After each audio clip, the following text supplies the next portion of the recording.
Ngemva kweminyaka eminingi elinde isoka lakhe elikude, wafika emshadweni wakhe.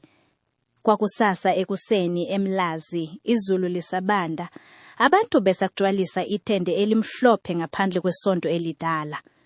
Umculo wesintu wawudlala kanane. Omakhelwane babegqone kahle, omama bephethe izitsha zokudla, izingane zigijima ngaphandle. UNokuthula wayehlezi egumbini elincane ngemvu kwesonto, egqoke ingubo yakhe yomshado. Izandla zakhe zazinyakaza ngenxa yokwesaba. Umngani wakhe omkhulu, uMazungu, wambuka isikhathi eside. "Thula, uSiphamandla acabanga ngoSiphamandla yini?" kubuza yena ngancane. UNokuthula wavala amahlo. Igama likaSiphamandla lalihlala limhlupha enhliziyweni. Eminyakeni 7 eyedlule, wahamba waya eGoli efuna umsebenzi. Bathembisana ukuthi uzobuya azomlobola. Kodwa izinyanga zaphenduka iminyaka. Awekho amafoni, awekho amameseji, awekho amadoda ayazi ukuthi uphilephi. Ngaleso sikhathi, uMthobisi wangena empilweni yakhe. Indoda ethune, ephesheya kwebhizinisi lamathekisi eThekwini. Wayemhlonipha, emnika ukuthula, emthanda ngendlela ezolile. "Kumele uqhubeke nempilo yakho," ngwakuhalale kusho umama wakhe. Namuhla, kwakusuku lomshado, kodwa ngaphakathi enhlizweni yakhe, kwakukhona indawo engakavaleki. Ngesikhathi umfundisi eqala ukubiza umakoti ukuba alungele ukuphuma, kwafika ithekisi elidala ngaphandle kwesonto. Indoda ende yehla kanyane, yabeka isonto isikhathi eside, yabe sithi ngezwe liphansi, "Ngisafikile yini noma sengiphuze kakhulu?" Abantu abangaphandle kwesonto baqala ukubukana. Indoda yayisanda fika yayigqoke ijazi elidala elimnyama, izithathu zijwele utholi lwendlela. Amahlo ayo ayebonakala ekhathazekile kodwa ekujebele uthando oludala olwalungakufiki. "Ubani lo?" kubuza omunye umalume. uMadlamini, ongumama kaNokuthula, waphuma ngokusheshsha ngesikhathi ezwa umsindo ngaphandle. Wathi nje embona wama sengathi ubona isipoki. "Siphamandla." Le ndoda yaqothama ekhanda. "Yebo mama." Kwathula wonke umuntu. Ngaphakathi egumbeni lomakoti, uNokuthula wayesalungiswa iveli, kodwa inhliziyo yakhe yaqina ngesikhathi ezwa abantu bephithizela ngaphandle. Wayengawuzwa kahle umsindo, kodwa umzimba wakhe wawungathi usunikhumbula umuntu. UMthobisi, umkhwenyana, naye waphuma isontweni ezobeka ukuthi kwenzakalani. Wabona uSiphamandla emi phakathi kwabantu. Amahlo awo ahlangana. Indoda yodwa yayimele uthando oludala, enye imele impilo entsha. uSiphamandla wakhuluma ngokuthula. "Angizelanga ukuzophazamisa umshado. Pho ufunani?" kubuza uMthobisi eqinisa amazwi. uSiphamandla wakhipha isikhwama esintshane esidala. Wasibamba ngezandla ezinyakaza. "Kukhona into kufanele ngibuyisele kuNokuthula." Abantu baqala ukusondela. Kodwa ngaphambi kokuba akhiphe into esesikhwameni, kwavela owesifazane othile egijima ngasesango lesonto. Wayiphefuma ngamandla. Futhi ngesikhathi efika, wabamba uSiphamandla ngalweni. "Ungakwenzi lokhu," kumemeza yena. Wonke umuntu wamangala, ngoba leyo wesifazane wayephethe ingane entshane emhlane.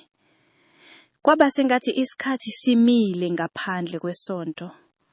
uNokuthula usefikile emnyangweni wesonto, wabamba iveli lakhe ngamandla ngesikhathi yokubona owesifazane ongaziwa emi noSiphamandla. Abantu baqala ukuhleba. "Ubona, ngathi useganile. Ngathi leyo ngane ngayakhe." "Yo, phuwa uNokuthula." uMazungu wazama ukubamba uNokuthula. Ungaphumi manje, kusho yena. Kodwa uNokuthula wayengakakwazi kunyakaza.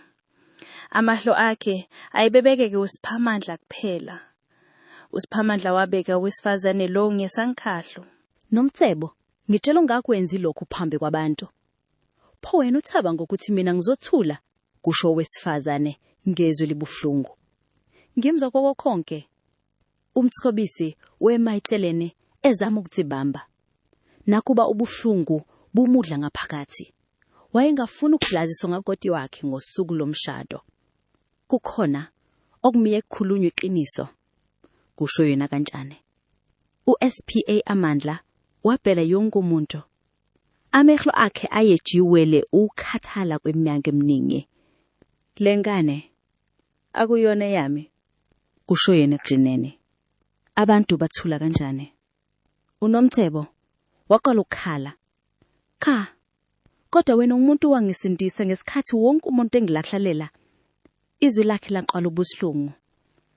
Kwakunguwe owangithatha emgwaqeni eGoli ngesikhathi ngangena ndawo. uNokuthula wazizwa inhliziyo yakhe ishaya ngamandla. Wayengasaqondi ukuthi kwenzekani. uSPA Amandla waqhila emehlweni akhe okuqala kusukela efikile. Nokuthula, ngicela ungilalele noma umzuzu wodwa. Kodwa ngaphambi kokuba aqhubeke, umfundisi wathuma ngaphandle kwesonto. Wabheka iwashi lakhe. Uma umshado ungaqali manje, kusho yena, sizophoqeleka ukuwumisa. Amazwi omfundisi ashaye uNokuthula enhliziyo yani. Wayebheke phakathi kwabantu, ezwa wonke umuntu emlindile ukuthi akhethe. Ngaphandle kwesonto, izihlalo zazijwele. Umthulo wawusumile, ngisho nezingane zasizithule. Umthobisi wasondela kwekanane. Nokuthula, kusho yena ngezwe liphansi. Uma ufuna ukungena ngaphandle sixhobeke, ngizokuhlonipha. Wabheka uSPA Amandla. Futhi uma ufuna ukuzwa yena kuqala, ngizokuhlonipha nalokho. Lawo mazwi ashaya abantu abaningi. Abanye omama bazesula izinyembezi. Ngoba abantu abaningi babazi ukuthi umthobisi wayemthanda ngempela uNokuthula. uSPA Amandla wabamba leso sikhwama esinywane wasiqinisa. Ngangifuna ukubuya kudala, kusho yena. Kodwa izinto zangihlukumeza eGoli. Izikhi izinto, kubuza amadlamini ngokujasuka. uSPA Amandla wabuka phansi. Kwakukhona amadoda engasebenza nawo. Sasingena ebhizinisini elibi ngingazi. Ngesikhathi ngisuna ukuphuma, bangisabisa. Abantu bajala ukubukana. Ngahlala ngifihlekile isikhathi eside. Ngangifuna ukuthi labo bantu balandele uNokuthula. uNokuthula wayeselokhu embuka ngaphandle kokukhuluma. Wayefuna ukumklipha, kodwa inhliziyo yakhe yayisamkhumbula. uSPA Amandla wakhipha insenjana esikhwameni. Kwakuyiringi endala. Iringi efanayo ayemthembisa ngayo iminyaka eyisikhombisa esedlula. uNokuthula wabamba umlomo ngezandla, ngoba wayecabanga ukuthi leyo ringi yalahleka kudala. uSPA Amandla wathi, ngigcine yonke leminyaka, ngoba bengisazi ukuthi ngizobuya kuwe. Kodwa ngaleso sikhathi, kwafika imoto emnyama ngokusheshsha ngaphandle kwesonto. Amadoda amabili ehla kuyo. Futhi ngesikhathi ebona leyo moto, ubuso bukaSPA Amandla bashintshwa ngokwesaba. uSiphamandla wahile wabuyela emuva sengathi ufuna ukubaleka. Nanguya, kusho yena kanjani. Amadoda aphuma emotweni emnyama ayegcoke amasupi amnyama. Omunye wawo wayenesibazi eside ebusweni, amehlo akakhe ayebanda. Abantu bagala ukukhehla. uMadlamini wabamba uNokuthula, ndene ngaphakathi kumemeza yena. Kodwa uNokuthula wayengasanyakazi. Indoda enesibazi yasondela kuSiphamandla. Sikutshelile ukuthi ungaphinde ubuyele eThekwini, kusho yena ngezwe lithule kodwa elisabekayo. Umthobisi wema phambi kukaNokuthula. Kwenzekani lapha? Kubuza yena. uSiphamandla wabheka wonke umuntu sengathi usekhathele ukubaleka. Laba ngabantu ebengibasebenzela. Basebenzani? Kubuza umunye umalume. Kwathula umzuzu. uSiphamandla wakhuluma ngezwe liphansi, ukushushumbisa imali. Kwakubuka umsindo phakathi kwabantu. uNokuthula wazizwa umhlaba ujikeleza. Wayengakaze ecabanga ukuthi indoda ayayithanda ingangena ezintweni ezinjalo. Indoda enesibazi yahleka kanjani. Wena ubindoda yethwengunwa kakhulu, kusho yena. Kodwa manje ufuna ukudlala umuntu olungile. uSiphamandla wabheka uNokuthula. Ngenza izinto eziningi ezimbi empilweni yami, kusho yena. Kodwa into yodwa engangengafuni kulahla kwakuwena. Kwathule, ngisho noma yawangathi umi. Kodwa indoda enesibazi yaphinda yakhuluma. Uma engafuni ukubuyela nathi, kusho yena ibuka abantu bonke, sizothatha into ayithandayo kakhulu. Amehlo akhe aphendukela kuNokuthula. Umthobisi waqinisa izibhakela zakhe. Kodwa ngaphambi kokuba umuntu anyakaze, uNomthebo wamemeza ngamandla, balekani, baphethe isibamu. Kwasuka isiphithiphithi ngaphandle kwesonto. Omama baqala ukubamba izingane zabo. Abantu bagijimela ngaphakathi kwesonto. Abanye kagibela izimoto zabo ngokwesaba. Umthobisi washesha wabamba uNokuthula, wamfaka ngeva kwakhe. Ungesabi, kusho yena. Noma yena uqobo wayesethuthumela. Indoda enesibazi yakhipha isibamu kancane ngaphansi kwajazi layo. Kodwa uSiphamandla washesha wayibamba inkalo. Cha, kumemeza yena. Akekho zolimala lapha. Amadoda akala ukudonsana phakathi kwabantu. uNomthebo wakhala kakhulu egona ingane yakhe. Ngikutshelile ukuthi bangakuthola, kusho yena kuSiphamandla. uSiphamandla waphenduka wabheka umthobisi. Ngicela ubasuse lapha, kusho yena ekhomba uNokuthula nomndeni wakhe. Laba bantu abayonihaya. Umthobisi wabuka le ndoda ayebona njengembangi yakhe. Kodwa okukhala wabona ukwesaba kweqiniso emehlweni ayo. Wabamba isandla sikaNokuthula. Asambe. Kodwa uNokuthula wasala emima. Cha, kusho yena. Sekuyiminyaka nginzazi ukuthi kwenzekani. Namhlanje ngizolizwa lonke iqiniso. uSiphamandla wavala amehlo umzuzwana. Indoda enesibazi yahleka namncane. Wabona, usakuthanda. Lawo mazwi ashaye umthobisi emhlizweni. Kodwa ngaphambi kokuba aphendule, kwavela amaphoyisa amabili emgwatheni. Omunye wabantu bendawo wayesebashayele uzingo ndisikhathi kukhala umsindo. Amadoda amabili asesibamweni babukane.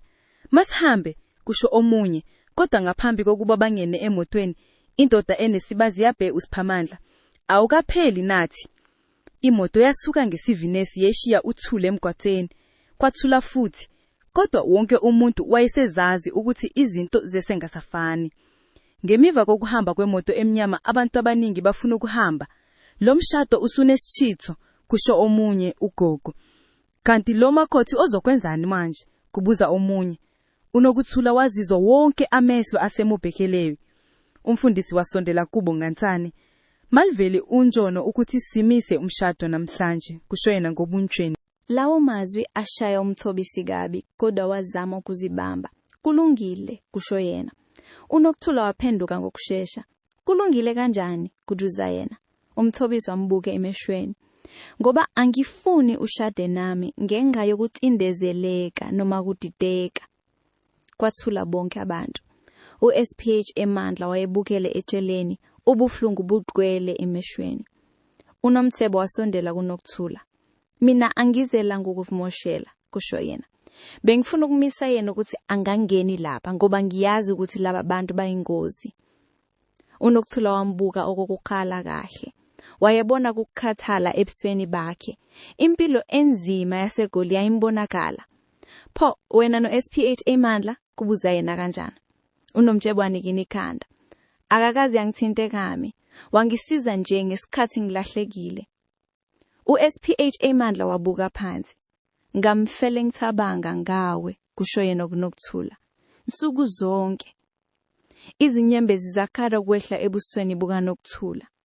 Pho kungani ungazange ubuye? uSPH eMandla wayezophendula ngesikhathi kufika omunye umfana egijima evele emgwaqweni. Babuyele emuva, kumemeza yena. Abantu bathuka. Obani? Le moto emnyama ibuyele emuva futhi. Kwashaya uvalo futhi ngaphandle kwesonto. Abantu baqala ukutshasha phakathi kwezimoto nezihahla. uMadlamini wabamba izingane zomndeni wasifaka ngaphakathi kwesonto. Kodwa kulokho, imoto emnyama ayizange imi phambi lesangano. Iyama kanjani ngaphesheya komgwaqo. Amadoda ayengaphakathi ayebabukele kuphela. U-SPH eMandla wabona kahle ukuthi kwenzekani. Bangilindile, kusho yena. Umthobisi wathukuthela. Pho, sizohlala sibaleka ngenze yakho. U-SPH eMandla wasondela kuye. Ngiyazi ukuthi ungizonda. Ja, kusho umthobisi. Ngizonda indlela ofike ngayo ngosuku olufanele kube usuku olukhulu la impilo yakhe. UNokuthula wabheka laba besilisa bobani. Omunye wayenguthando lwakhe lokuqala. Omunye wayindoda eyamphatha ngenhlonipho ngesikhathi yephukile. Inhliziyo yakhe yayididekile. U-SPH eMandla wakhipha enye intshwati endala, esongwe kahle. Bengiyibala yonke leminyaka, kusho yena. Njalo mangicabanga ukuthi ngeke ngisaphila. UNokuthula wayithatha ngezandla ezithuthumelayo. Ngaphambi kokuthi ayivule umthobisi wathi, "Ngizokunika isikhathi." Wabheka umfundisi. "Tshela abantu badle, umshado awuwaqali kwamanje." Abantu bamangala njengobubele bakhe. Ngisho no-SPH eMandla wabheke yena ngokuhanipho okokuqala. UNokuthula wavula injadi kanjani. Umuga okuqala wathini, "Uma ufunda lokhu, kusho ukuthi ngiphinde ngakubona noma sengisondelene nokufaka." UNokuthula waya egumbini elincane ngokwesonto ukuze afunde incwadi yedwa. Izandla zakhe zanyokaza. Ngaphandle, abantu babesakhuluma ngalokho okwenzekile. Abanye babesadla, abanye befuna ukubuyela emakhaya. Kodwa ngaphakathi kulelo gumbi, kwakuthule, kwakuqhubeka nokufunda. Nokuthula wami, ngiyazi ukuthi NGI kukuzwise ubuhlungu obukhulu. Mhlawumbe usungizonda. Kodwa iqiniso lithi, akukho usuku engingakhumbulanga ngalo. Ngangifuna ukubuya kudala. Kodwa ngosuku engangizobuya ngalo eMlazi, amadoda engangiwosebenzela angibamba. Bathi uma ngiphuma bazolimaza wonke umuntu engimthandayo. Izinyembezi zaqala ukuwela enjwadini. Ngisebenza izinto engingaziqaji ngazo. Kodwa njalo ngangibeka imali eceleni. Ngenhloso eyodwa, ukubuyela kuwe, NGI, ehlanzekile. UNokuthula wakhumbula zonke izinsuku ayelinda ngazo. Izinsuku ehlezi ngaphandle endlini, ebuka umgwaqo. Izinsuku ekhala ebusuku. Waqhubeka nokufunda. Uma usuthole enye indoda ekuphatha kahle, ngicela ungabuyeli kimi ngenza yomusa noma izinkumbulo. Khetha umuntu okunika ukuthula. UNokuthula wavala amehlo, ngoba lowo mqa wawufana nomthobisi kokuphelelele. Ngaleso sikhathi kwezwakala umsindo omkhulu ngaphandle. Kwaqala umuntu, kwasekulandela ukudubula okukhodwala. UNokuthula wagijima ephuma egumbini ngesivinini. Abantu babesememeza ngaphandle kwesonto. Isisha zokudla zaziwile phansi. Izingane zazikhala. uMadlamini wayemi emnyango wesonto, ebambe umlomo ngezandla. Kwenzekeni? Kumemeza uNokuthula. Akekho owaphendula. Wagijimela phambili phakathi kwabantu. Wabesema. uSPH Mandlo wayequke phansi emgwaqweni, ebambe ihlombe lakhe eliqwele egazi. Umthobisi wayemi phambi kwakhe, ephethe induku enkulu yesonto ayisebenzise ukulwa nenye yamadoda. Imoto emnyama yayisuka ngesivinini futhi. UNomtshelo wayekhala eduze kukaSiphamandla. Ngikutshelile ukuthi bazokubulala. UNokuthula waguga phansi ngaphandle kokucabanga. Siphamandla. uSiphamandla wambuka kancane, ubuso bugqele ubuhlungu. Kodwa emamatheka. Okungenani sengikubonile futhi. UMthobisi wayephefumula ngamandla. Isandla sakhe sasopha ngenxa yokulwa. Kodwa amehlo akhe ayebheki kuNokuthula kuphela. Futhi kulowo mzuzu wabona into eyamlimaza kakhulu. UNokuthula wayebambe uSiphamandla ngendlela umuntu abamba ngayo umuntu angafuni ukumlahla. UMthobisi wehlihe amehlo wabona iqiniso ayelokhu elibalekela kusukela ekseni. Mhlawumbe inhliziyo kaNokuthula yayingakaze yeke ukulinda le ndoda. Kodwa ngesikhathi abantu besizama ukusiza uSiphamandla, kwezwakala umsindo wemoto entsha isondela. Kulokhu kwakungeyona imoto emnyama. Kwakuyimoto yamaphoyisa amaningi.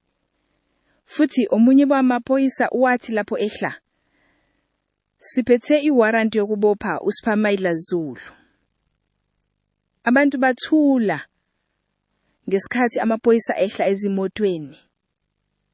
uSiphamandla wayesahlezi phansi. Ihlombe lakhe lisopha. UNokuthula wayesaguga eduze kwakhe. Izandla zakhe zigcwele egazi lakhe. Iphoyisa elikhulu lasondela. uSiphamandla Zulu. Kubuza lona. uSiphamandla wavuma ngekhanda kanjani. Sitshela umeme. UMthobisi wasondela ngokusheshsha. Aniboni ukuthi ulimali? Kusho yona kokukhasuko.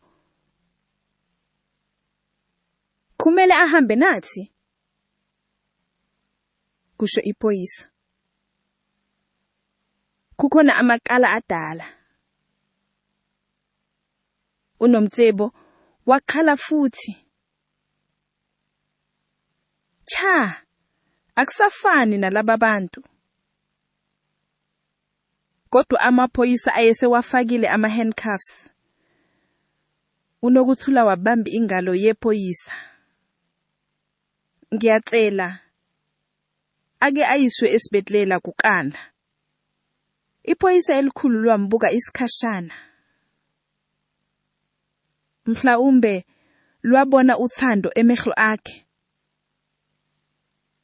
Ngilungile, kusho lona egeneni.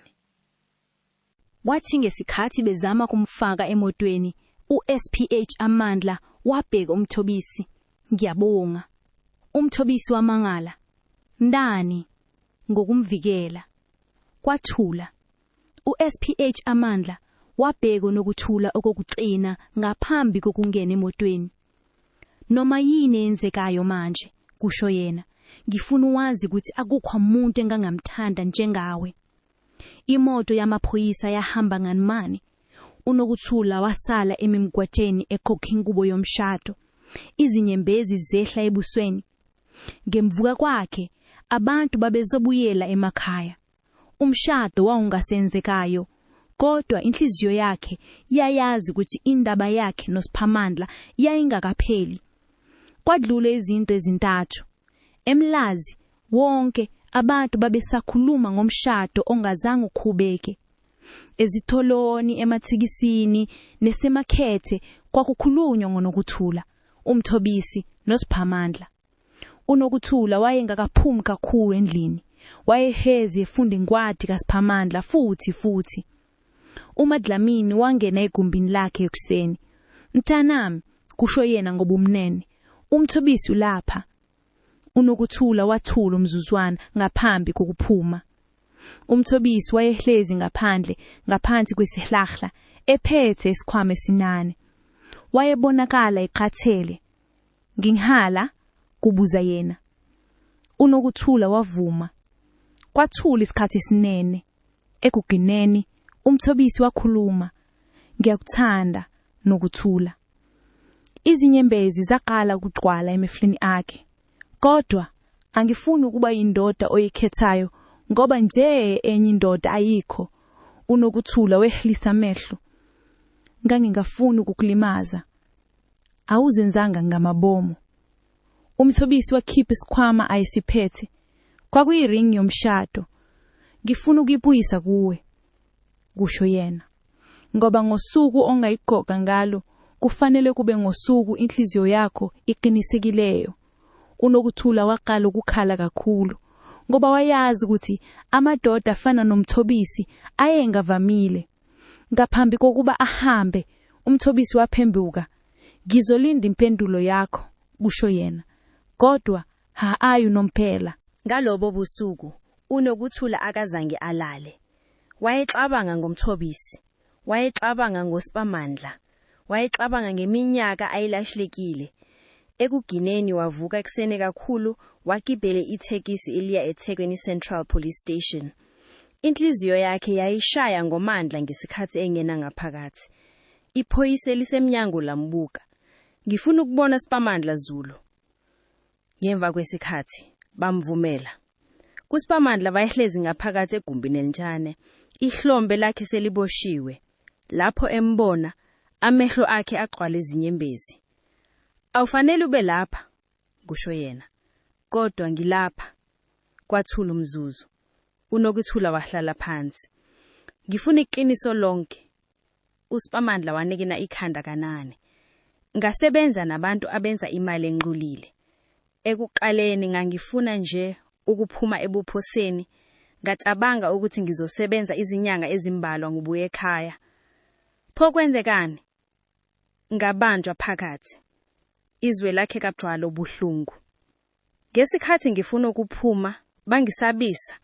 Bathi bazokubulala wena nomama wakho." uNokuthula waqala ukukhala. uSipamandla wabheka phansi. "Into yangibulala kakhulu," kusho yena. "Kwangukukwazi ukuthi ucabanga ukuthi ngikulahle." uNokuthula wabamba izandla zakhe phakathi kwezinsimbi. "Kodwa awuzange uluwe ukuze ubuye?" uSipamandla wavala amehlo. "Mhlawumbe ngingesabi labo bantu kuphela." "Pho ubusabani? Ukuthi uzobona ukuthi sengiphenduke umuntu omubi." Scene 14. Kwathi kusihla ngalolu suku, uNokuthula wabulela ekhaya nenhliziyo esindayo. Wayehamba kanjani emgwaqeni waseMlazi ngesikhathi ebona abantu beme ngaphandle kwendle yakubo. Kwakukhona izimoto ezimbili ezimnyama. Inhliziyo yakhe yaqina.